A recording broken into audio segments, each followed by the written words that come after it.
Hello guys, এই আমরা আজকে আলুর চপ ব্রেড চপ বানাবার জন্য আলু ছিঁড়ে রেখেছি। আলুটা ছিঁড়ে হওয়ার পর এই বিটরুট গাজর এগুলাকে কেটে রেখেছি। এই আমাদের কড়াই গরম হয়ে গেল।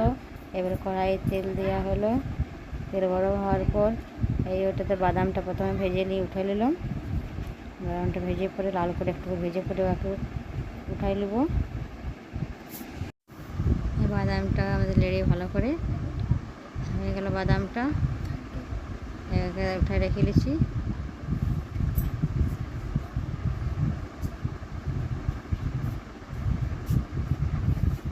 এবারে কড়াই তেলে কিছুটা জোয়ান দিয়ে পরে জোয়ানটা ভেজে নেব।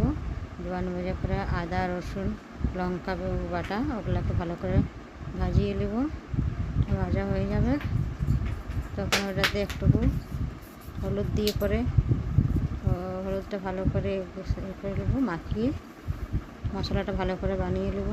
মশলাটা আমাদের বানা হয়ে যাবে তখন ওটাতে এবার গাজর আর বিটরুট এটাকে ওর সাথে মিলে ভালো করে এটাকে ভেজে নেব।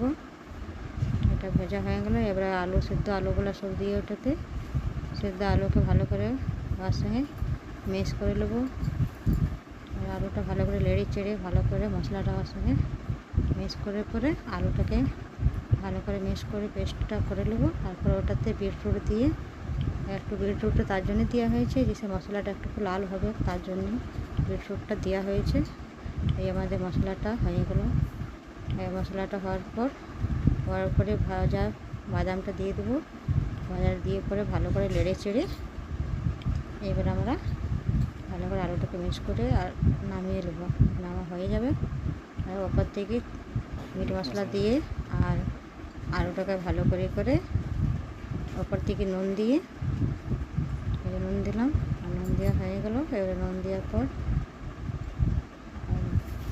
ওপর থেকে ধনিয়া পাতা দিয়ে এবার আলু ব্রেড চপের জন্য ব্রেডটা কাটিয়ে রাখছি। ব্রেডটাকে সব পিস করে আমরা কেটে রেখে নিলাম।